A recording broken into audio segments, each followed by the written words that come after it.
사순절 세 번째 주일에 우리 주님께 예배하기 위해서 이 자리에 나와주신 우리 사랑하는 로고스 가족 한 분 한 분을 우리 주 예수 그리스도의 이름으로 환영하고 축복합니다. 네, 오늘 좀 오랜만에 이옥희 집사님께서 나와주셨는데요. 너무 반갑고 감사합니다. 네, 오늘은 출애굽기 17장 1절에서 7절의 말씀으로 하나님께서 우리에게 베푸시는 은혜를 우리 함께 나누고자 합니다. 누구나 인생을 살아가다 보면 이제 경험하게 되는 것이 하나 있는데요. 뭘까요? 네, 이런 경험 아마 다들 해보셨을 거예요. 원래 살아가던 삶의 자리를 떠나서 다른 낯선 삶의 자리로 옮겨가게 되는 경험. 이런 경험 다들 하셨죠. 네, 어쩌면은 여기 계신 분 중에서 나는 어려서부터 지금까지 그런 일이 없었는데요 하고 말씀하실 분이 계실지도 모르겠지만, 네, 적어도 사실은 여기 계신 분들은 그렇게 말씀하실 수 없는 분들입니다. 왜 그렇죠? 네, 저를 포함해서 우리 모두가 고국 땅을 떠나서 낯선 땅 미국에 정착해서 살아가고 있지 않습니까? 삶의 자리를 옮긴다는 건 결코 쉬운 일이 아닙니다. 네, 한국에서 미국으로 처음 왔을 때 소풍 가는 마음으로 가볍게 오신 분 혹시 여기 계세요? 네, 고민 많이 하셨을 겁니다. 네, 준비할 건 또 얼마나 많았습니까? 저도 그랬고요. 그리고 저는 미국에 여기 오고 2017년에 제가 처음으로 왔는데 2017년부터 2019년까지 3년 동안에 한국에서 미국으로 이사한 거 온 거 포함하면은 총 3번을 이사를 했습니다. 매해 이사를 한 거예요. 2017년에 한 번, 2018년에 한 번, 2019년에 한 번. 1년에 한 번 이사한 셈인데요. 네, 미국 땅 안에서 이사하는 것만도 보통 힘든 일이 아니었습니다. 그러니까 한국에서 미국에 온 거는 당연히 여러분 모두 다 엄청나게 힘든 경험들을 하신 거죠. 이사 자체도 힘들지만 그거보다 더 힘든 게 있는데 뭐죠? 필연적으로 우리가 겪게 되는 일이 있잖아요. 아주 우리한테 익숙했던 환경, 그 환경과 전혀 다른 낯선 환경에서 살게 되는데 그게 쉽지 않죠. 참 어려운 일이죠. 그럼에도 우리가 익숙했던 삶의 자리를 떠나서 다른 삶의 자리로 옮겨가는 이유가 무엇입니까? 여러분이 고국 땅을 떠나서 이곳 미국 땅에 오셨던 이유를 생각하시면 될 것 같아요. 여러분은 왜 고국 땅을 떠나서 낯선 미국 땅으로 건너오셨나요? 네, 분명히 같은 이유를 우리는 공유하고 있을 겁니다. 그것이 더 나은 길이라고 생각했기 때문이죠.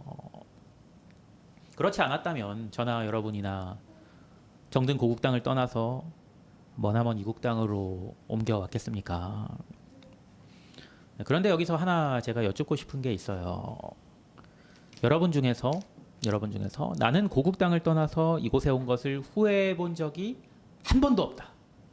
단 한 차례도 나는 그런 후회를 해본 적이 없다 하는 분이 계시면 한번 손을 들어보시겠어요?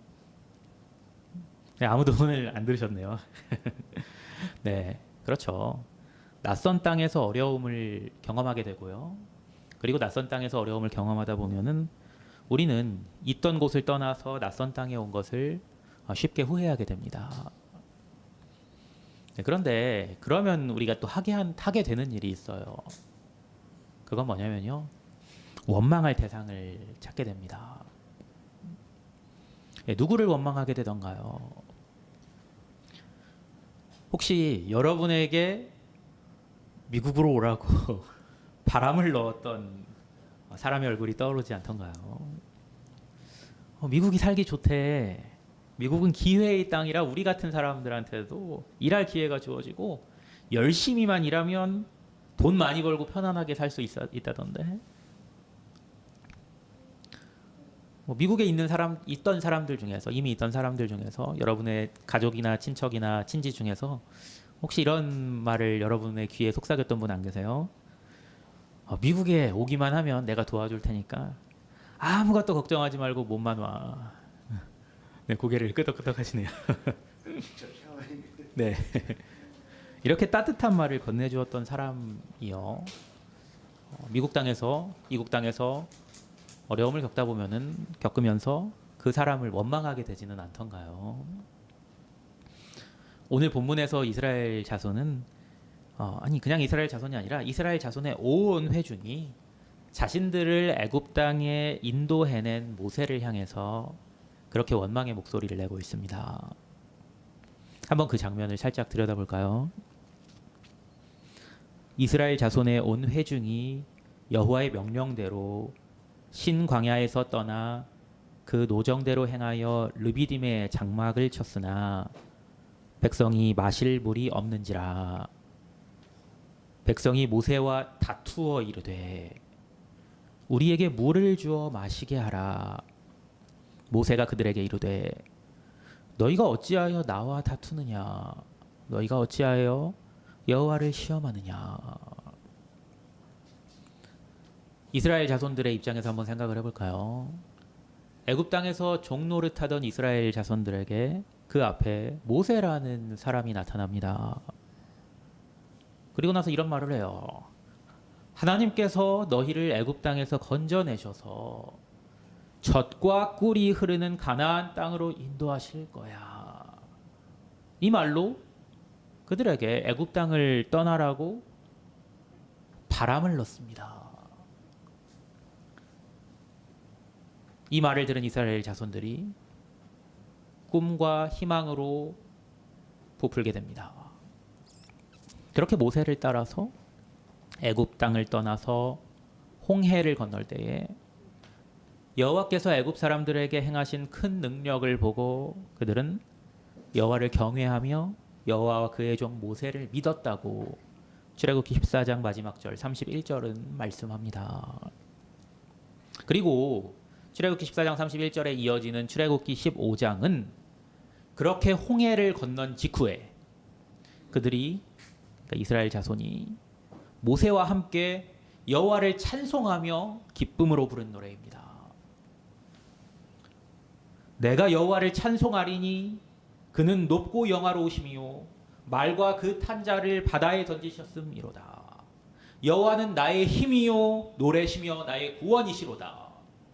그는 나의 하나님이시니 내가 그를 찬송할 것이요 내 아버지의 하나님이시니 내가 그를 높이리로다. 이스라엘 자손들이 모세와 함께 홍해를 건넌 직후에 하나님께 드렸던 찬송입니다. 여기까지 참 좋죠. 근데 문제가 생겼습니다.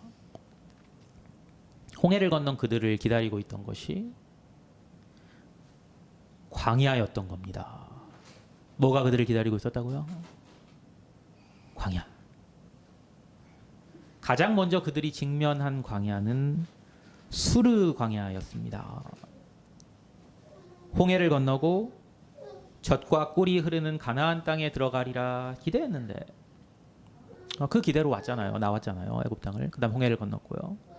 그런데 그들이 홍해를 건너서 처음으로 장막을 친 광야는 수르 광야는 그들이 기대했던 젖과 꿀이 흐르는 가나안 땅과 너무나 달랐습니다. 사흘길을 걸었으나 마실 물을 찾을 수 없었다고 성경은 기록하고 있어요. 그러다가 마침내 물을 발견은 했는데 그 물을 맛을 보니까 써서 마실 수가 없었대요. 그들이 그 물의 쓴맛을 보고 목말랐는데 기대를 하고 물을 마셨는데 쓰니까 그들이 마음이 어땠겠어요? 그 쓴맛을 보고 모세를 원망합니다. 백성이 모세에게 원망하여 이르되 우리가 무엇을 마실까 하매. 그래서 모세는 여호와께 부르짖고 또 여호와께서는 쓴 물을 달게 변하게 하셔서 이스라엘 자손이 목을 축일 수 있게 하십니다. 그리고 그렇게 목을 축인 이스라엘 자손이 물샘 12과 종려나무 70그루가 있는 엘림이라는 곳에 장막을 치게 됩니다. 네, 물샘 12과 종려나무 70그루가 있으면은 거기는 이제 목을 잘 축일 수 있는 비옥한 땅이었다는 거겠죠. 그러니까 여기서 끝났으면 또 이제 스토리가 해피엔딩으로 끝났을 텐데 그들은 다시 두 번째 광야를 직면하게 됩니다. 두 번째 광야가 어디인가요? 신광야예요. 출애굽기 16장 1절에서 3절입니다. 아까 엘림에 있었다고 했잖아요. 그 물샘 열둘과 종려나무 이른 그루가 있는 곳이요. 그곳에 장막을 쳤다가 이제 신광야로 옮겨가는 장면입니다. 이스라엘 자손의 온 회중이 엘림에서 떠나 엘림과 시내산 사이에 있는 신광야에 이르니 애굽에서 나온 후 둘째 달 15일이라. 이스라엘 자손 온 회중이 그 광야에서 모세와 아론을 원망하여 이스라엘 자손이 그들에게 이르되 우리가 애굽 땅에서 고기 가마 곁에 앉아 있던 때와 떡을 배불리 먹던 때에 여호와의 손에 죽었더라면 좋았을 것을 너희가 이 광야로 우리를 인도해 내어 이 온 회중이 줄여 죽게 하는도다. 네, 아까 애굽에서 나온 지 둘째 달 15일이라고 했죠. 애굽에서 나온 뒤 몇 달이 못 되어서 이스라엘 자손 온 회중이 먹을 것이 없다고 모세와 아론을 원망합니다. 그러면서 이렇게 말하죠. 우리가 애굽 땅에서 고기 가마 곁에 앉아 있었고 떡을 배불리 먹었는데 지금 내가 우리를 이곳으로 끌고 와서 우리가 줄이게 되었다는 겁니다. 그런데 정말로 그들이 애굽 땅에서 먹을 것을 배불리 먹으며 풍족하게 지냈습니까? 만약 그랬다면 그들이 힘들게 애굽 땅을 나와서 홍해를 건너서 이곳까지 왔겠습니까? 또 모세와 아론이 그들을 애굽에서 억지로 끌고 나온 겁니까? 아니죠. 그런데도 여호와 하나님께서는 그들을 위해서 만나와 메추라기를 내려주십니다. 그날 하루만이 아니죠. 언제까지 하나님께서 그들에게 만나를 내려주셨다고 성경은 말씀하고 있죠. 네, 그날로부터 그들이 약속의 땅 가나안 땅 접경에 이르기까지 시간 얼마나 걸렸죠? 네, 40년 동안이나 하나님께서는 그들에게 일용할 양식을 내려주셨습니다. 그랬음에도 이스라엘 자손의 원망은 끊이지 않았습니다.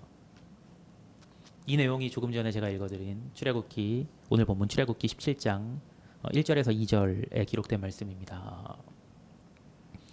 좀 전에 읽어드렸지만 다시 한번 읽어드려 보겠습니다. 이스라엘 자손의 온 회중이 여호와의 명령대로 신 광야에서 떠나 그 노정대로 행하여 르비딤의 장막을 쳤으나 백성이 마실 물이 없는지라. 백성이 모세와 다투어 이르되 우리에게 물을 주어 마시게 하라. 모세가 그들에게 이르되 너희가 어찌하여 나와 다투느냐? 너희가 어찌하여 여호와를 시험하느냐? 이제는 단순히 원망하는 수준을 넘어섰습니다. 그들이 모세와 다툽니다. 또 모세에게 부드럽게 얘기하나요? 명령조로 이야기합니다. 우리에게 물을 주어 마시게 하라.